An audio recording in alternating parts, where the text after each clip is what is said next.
donc, le Aleph, eh ben, ça représente Hachem, Elohim, Dieu. D'accord? D'accord? C'est le 1 aussi, c'est le chiffre du 1, parce qu'Hachem, il est 1. Si vous voulez bête, eh ben, il faut. Bereshit, ça ne marche pas, parce que Bereshit, c'est le premier mot, donc c'est le mot d'introduction. Mais après, il faut chercher bête. Bara. Bara, ça veut dire créer. Donc le bête, eh ben, c'est créé. Donc chaque fois que vous allez trouver un bête dans un mot, eh ben, qui fait partie de la racine, attention, eh ben, vous savez que ça a un rapport avec la création. Donc en fait, en réalité, si vous voulez comprendre l'hébreu, ben, il suffit de connaître la position de la lettre hébraïque dans le Sefer Torah lorsqu'elle va apparaître en premier au début du mot. Et lorsque vous voyez cette signification, vous allez prendre la signification du mot, et vous voyez cette lettre, elle est en premier, donc vous savez cette lettre à quel type de mot elle appartient, et donc à partir de là, eh bien forcément, vous allez pouvoir construire des mots. D'accord? Tout le système, il fonctionne comme ça.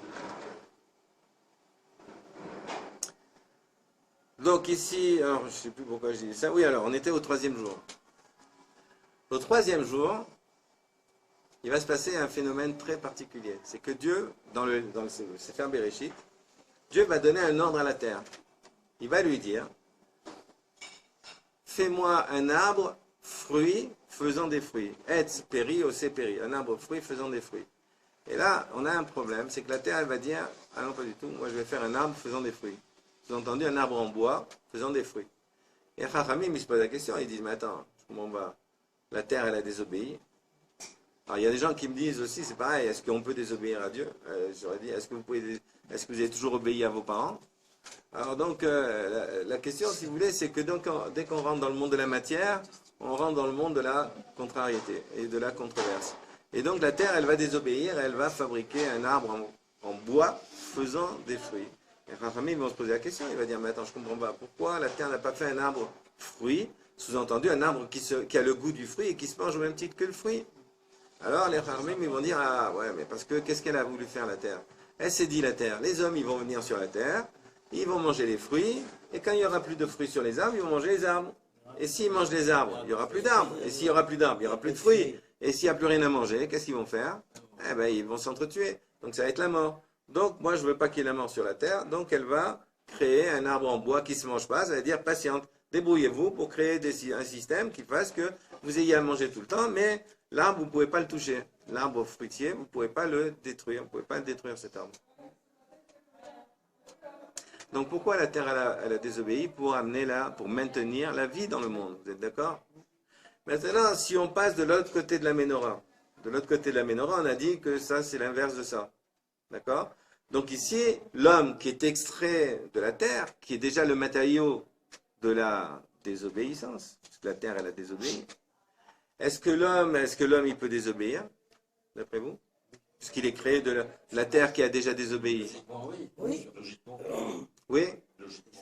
Logiquement, oui. Logiquement, oui. Alors regardez bien, le problème qui se pose, c'est que là, dans la Ménorah, on est là, c'est un système mathématique. Hein. Ouais, c'est l'inverse. Si ici on est en plus, forcément ici on est en moins. Si ici la terre elle a désobéi, ici on est à l'inverse, on est en miroir. Donc si ici on est en inverse, ça veut dire que l'homme ne peut pas désobéir. Je sais pas, cette logique ne vous convient pas? C'est l'inverse. Difficile. Mais comprenez bien que c'est des maths. En maths, vous avez un système, vous avez un égal, vous prenez un égal, d'accord? Ben, d'un côté, les chiffres qui sont d'un côté, c'est l'inverse des chiffres qui sont de l'autre côté. C'est ça égale ça. On va trouver le zéro au milieu, mais il y a positif et négatif. Plus 1, moins 1. Oui, non? Bon, vous avez le droit de ne pas être d'accord avec moi. Attention, ici, je ne suis pas, c'est pas, comment dire, là, je ne suis pas un dictateur. Donc ici, si la terre, elle a pu désobéir, donc puisqu'on est de l'autre côté de la Ménorah, l'homme, lui, ici de ce côté-là, ne peut absolument pas désobéir. Et il va recevoir un ordre sur un arbre.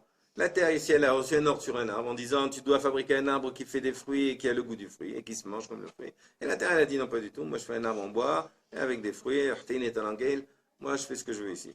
Et donc à l'homme, à Kajbourou, il va venir, attention, ici, la terre, elle n'a pas fait ce que je lui avais demandé de faire. Donc cet arbre, surtout, n'y touche pas.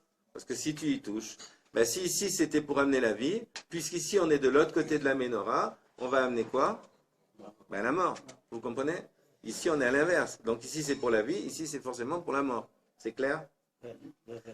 Bien. Alors maintenant, Akadosh Baruch Hu, il est là, il voit que son bonhomme, il fait des mitzvot, il désobéit pas. Il est extraordinaire, cet homme.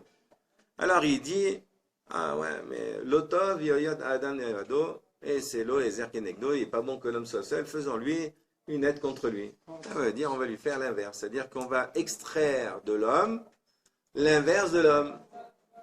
Puisque l'homme, il donne et la femme, elle reçoit. En fait, c'est même dans l'acte, eh ben, c'est l'homme, il donne et la femme, elle reçoit, et c'est elle qui construit. Donc ici, de ce côté-là de la menorah, on n'est pas d'un autre côté, on passe pas de l'autre côté, on est du même côté que la menorah, c'est des mathématiques. Hein. On va créer l'inverse de l'homme. Donc est-ce que la femme, elle peut désobéir? Ben oui, elle n'a pas le choix. C'est pas qu'elle peut, c'est qu'elle n'a pas le choix. Elle est créée dans la désobéissance, comme dans la terre aussi. La terre, c'est la femme. La terre, vous mettez une graine dans la terre, et ben, il pousse un arbre. La femme, tu mets une graine dans la femme, et ben, il pousse un enfant. Donc c'est exactement le même principe que la terre.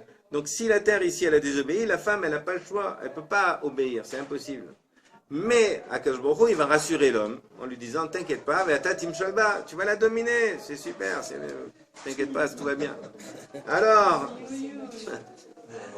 mais, oui, non, ça se discute, on va dire. Ça se discute, c'est du rêve, voilà. Ça se discute. Alors, maintenant, Akadosh Baruch Hu, il voit que la femme, eh ben, elle respecte son mari et puis qu'elle désobéit pas. Elle doit avoir un tamid racham, elle voit que c'est un super intelligent, donc elle est là, elle tient bien et tout ça. Donc, qu'est-ce qu'il fait Akadosh Baruch Hu? Il dit ça, pas du tout ça.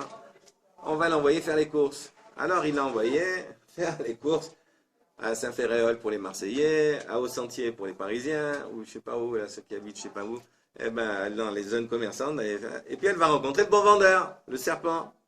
Et le serpent, il va dire, oui, ma chérie, qu'est-ce qu'il y a, qu'est-ce que tu veux, c'est quoi ton truc? Ah, et quoi, il t'a dit que tu peux pas toucher l'arbre? Attends, tu vas voir. Et il a poussé la femme contre l'arbre, il a dit, tu vois, t'as touché l'arbre, t'es pas mort. Il te raconte des salades, celui-là, pas écouter. Alors donc, si tu as touché l'arbre et que t'es pas mort, tu peux aussi en manger, t'inquiète pas. Elle a mangé. Au moment où elle a mangé, ses yeux se sont ouverts. Et donc, elle a compris que maintenant, elle est devenue mortelle. Alors, elle s'est dit, attends, mon mari, il va épouser une autre. Pas question. Alors, avec un coup de bâton, elle lui a donné à manger du fruit. Et elle l'a frappé. C'est l'homme qui domine la femme, c'est ça. Mais là, on voit que la femme, elle a mis... La femme a créé ce qu'on appelle un rochem, c'est-à-dire elle a créé une jurisprudence. Elle a dominé son mari en lui obligeant à manger du fruit de la connaissance du bien et du mal. Normalement, d'après le plan... Non, après, non, on sait que c'est tout le temps comme ça. Alors maintenant, regardez bien. On pourrait dire normalement que c'est la faute de la femme, finalement, l'histoire. Toute l'histoire, tous les gens ils disent c'est la faute de la femme. Mais pourquoi on appelle le Hed de Adam Arishon, la faute de Adam Arishon? Pourquoi pas la faute de Chava? On ne dit pas la faute de Chava, on parle de la faute de Adam. Hed de Adam Arishon, c'est la faute de lui. Parce qu'en fait, lui ne pouvait pas désobéir. Rappelez-vous, lui, il était de ce côté-là, lui était conçu dans son intellect, dans son système, qui ne pouvait absolument pas désobéir. Et donc, quand il a désobéi, eh bien là, oui, ça s'appelle maintenant le Hed d'Adam Arishon. Alors maintenant, regardez bien. Il a obéi à sa femme. Oui, il a obéi à sa femme, mais en fait, normalement, il a désobéi à Akadosh Baruch Hu aussi. À qui il faut obéir? À sa femme ou à Akadosh Baruch Hu? On peut choisir. Je sais pas, quand il a demandé, quand Abraham il a demandé qu'est-ce que je dois faire, il me demande. Oui, il a dit écoute sa femme. Écoute ta femme. Écoute ta femme. Ben oui, parce qu'Hachem, il a vu que maintenant, bon. Alors, non, mais on va en parler, on va discuter de ça, tu vois. Alors, regardez bien. Parce que c'est important de ne pas perdre le fil, parce que même moi, je perds le fil dans l'histoire. Alors, maintenant, il y a un problème. Est-ce que d'après vous, on pouvait échapper à cette faute? Non. Oui ou non? C'est impossible. Quand tu vois le plan de la menorah, tu te dis, c'est impossible d'y échapper. Personne n'aurait pu y échapper. Moi, voilà, je prends un verre, vous voyez, je vous dis, voilà, vous pouvez tout toucher. Mais ce qu'il y a sous ce verre, ça, attention, faut pas toucher. Ah ben, qu'est-ce qu'il y a sous ce verre et pourquoi je ne veux pas toucher? Qu'est-ce qui se passe? Justement. Ouais. En fait, si Akadosh Baruch Hu, il n'avait rien dit, mais ils n'avaient même pas le temps de savoir où il est cet arbre. Ils n'auraient jamais vu cet arbre, d'accord? Le fait qu'on a attiré l'attention sur cet arbre, eh ben, on a focalisé leur attention sur cette chose-là. Et donc, c'est ça. Donc, en fait, en réalité, quand vous voyez le plan de la menorah, on voit que normalement on ne pouvait pas y échapper. Mais il y a marqué que Akadosh Baruch Hu, il se comporte pas en rusé devant sa créature. Donc ça veut dire quoi? Ça veut dire qu'il nous a punis sur une faute qu'on ne pouvait pas échapper. Ça vous semble pas bizarre, ça? Est-ce que d'après vous, c'est pour ça qu'on a été punis? Est-ce que c'est ça la faute d'Adam Arishon, d'après vous? Oui, tout le monde dit que la faute d'Adam Arishon, c'est d'avoir mangé le fruit. Attends, tu vas voir. La Gemara, elle se pose la question dans Brachot. On va voir que dans Brachot, la Gemara, elle va dire, ce fruit finalement c'était quoi? Il y en a qui disent c'est le raisin, l'autre il dit c'est la figue, l'autre il dit non, la pomme, c'est pas marqué ça. Les trogues, bon, enfin, on va citer 3 fruits en fait, mais on va pas citer la pomme, donc oubliez la pomme, d'accord? Et en fait, en réalité, la Gemara, on passe très rapidement sur ce sujet, on ne cherche pas à creuser, à savoir véritablement quel fruit. Pourquoi? Parce qu'en fait, c'est pas ça la faute d'Adam Arishon. C'est vrai qu'il a fauté à cet endroit-là, mais en réalité, où elle est sa faute? C'est que si Hachem, quand il est venu voir Adam Arishon, il lui a dit, dis-moi, est-ce que de l'arbre que je t'ai dit de ne pas manger, tu as mangé? Et alors lui, qu'est-ce qu'il a répondu? C'est pas moi, c'est ma femme. Vous la connaissez, ça, les enfants. C'est pas moi, c'est l'autre. Ah non, moi, j'ai rien fait. Non, c'est lui qui l'a fait. Ou c'est lui qui a fait. Je vous montre pas, vous. Hein. Alors, après, quand il est venu voir la femme, elle a vu qu'elle a été accusée. Elle a dit, ah ben non, moi, c'est le serpent. En fait, le problème qui se pose, je vais vous donner un exemple. Pour que vous compreniez bien ce qui se passe. Si un homme, il a un magasin, et lui, maintenant, il a un magasin, admettons, à Marseille, admettons. Et maintenant, il a l'intention de faire son alia, mais le magasin de Marseille, il marche bien, ça lui fait une bonne parnassa. Il n'a pas envie de quitter ce magasin. Donc, il va à Marseille, mais donc il met des ouvriers, des vendeurs et tout ça. Mais d'Israël, qu'est-ce qu'il a mis en plus en cachette dans le magasin? Des caméras, webcam. Et d'Israël, dans son petit ordinateur, il voit ce qui se passe dans le magasin. Ouais. Et quand il voit ce qui se passe dans le magasin, ben, à un moment donné, il voit qu'il encaisse et puis il ne met pas tout la recette dans la caisse. Il en prend un petit peu et il le met dans la poche. Et il va appeler ce gars, il va lui dire, dis-moi, t'as pas remarqué qu'il manque un peu d'argent dans la caisse? Ah non, pas du tout, il manque pas d'argent. Non, mais peut-être c'est l'autre là-bas qui a... mais on t'a vu, attends, on t'a vu à la caméra, c'est filmé, c'est enregistré. Si tu veux, je te montre les exemplaires. Tu verras qu'on voit que c'est bien toi qui prends l'argent. Est-ce que vous pouvez continuer à faire confiance à cet homme-là? Quel est le problème avec cet homme-là? C'est qu'il a menti. Mais là, on est dans Olam Emet, on est dans le monde de la vérité. Akadosh Baruch Hu, c'est Emet, c'est la vérité pure. Tu peux mentir avec Hachem? Tu peux pas. Or, le problème qu'il y a, c'est que si tu ne peux pas vivre la vérité absolue dans le monde de la vérité avec Akadosh Baruch Hu, et que tu as menti, où est-ce que tu dois aller? Ben, ici, dans ce monde qui s'appelle Olama Sheker, le monde du mensonge. Ce monde s'appelle le monde du mensonge. Vous saviez que ça s'appelle le monde du mensonge? Alma des Shekra. Tu savais ça? Donc ce monde s'appelle le monde du mensonge. Donc c'est pour ça, la vraie faute d'Adam Arishon, c'est vrai que c'est vrai d'avoir, il a mangé, je ne veux pas dire que c'est pas une faute, c'est vrai que c'est une faute. Mais en fait, la vraie faute pour laquelle il a été expulsé du Olam Haemet, c'est parce qu'il a menti, c'est parce qu'il n'a pas dit la vérité. Qu'est-ce qu'il aurait dû dire, Adam Arishon? Hatati, il aurait dû dire, oui, je te demande pardon, j'ai fauté, c'est vrai, j'ai fauté. Tu m'as donné un ordre et j'ai pas écouté ton ordre.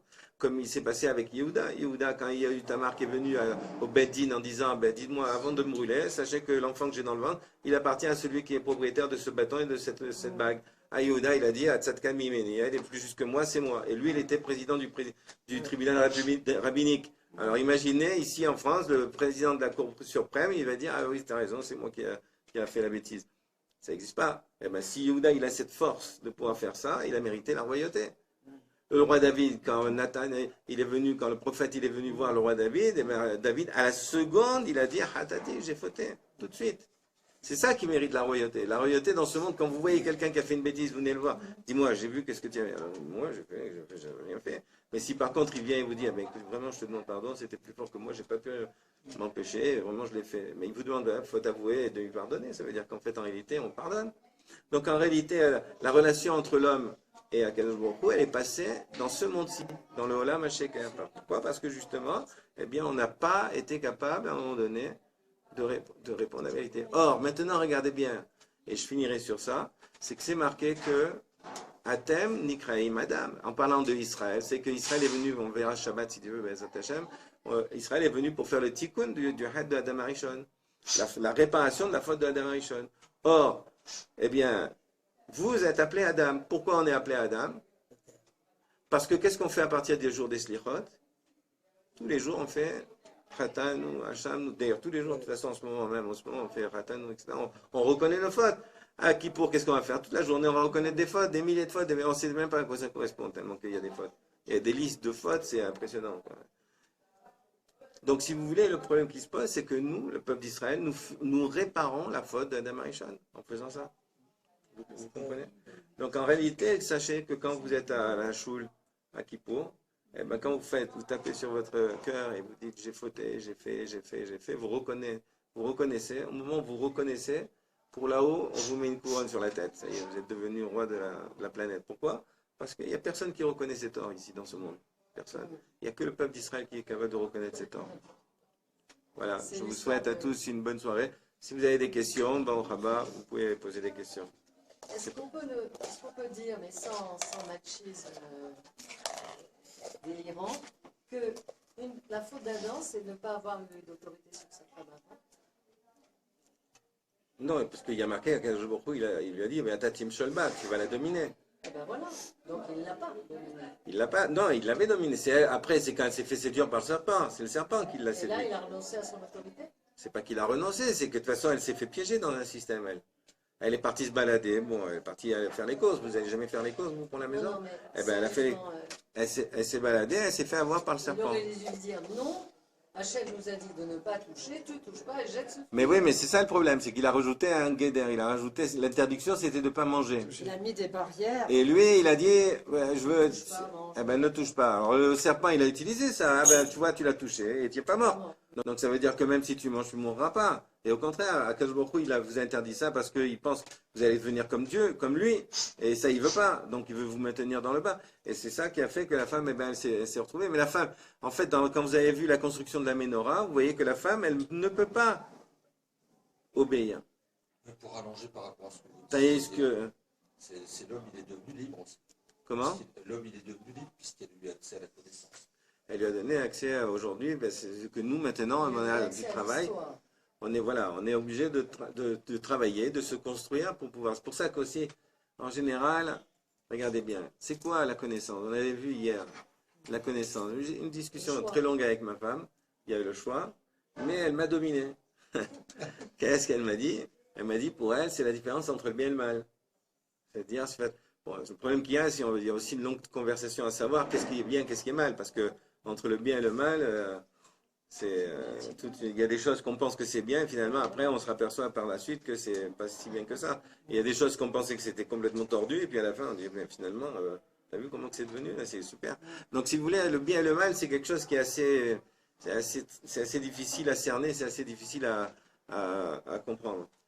Mais le problème qu'il y a entre l'homme et la femme, c'est la séparation du bien et du mal. Or, la femme, elle fait ce travail-là. Puisque la femme, qu'est-ce qu'elle va faire pour réparer? Comme elle a amené la mort sur l'homme, qu'est-ce qu'elle doit faire maintenant au niveau de sa réparation? C'est de le faire vivre.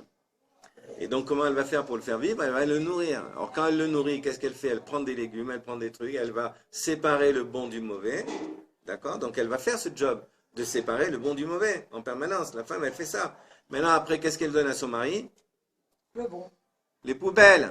Elle lui dit, va jeter les poubelles. Qu'est-ce qu'elle fait quand elle va lui dire, va jeter les poubelles?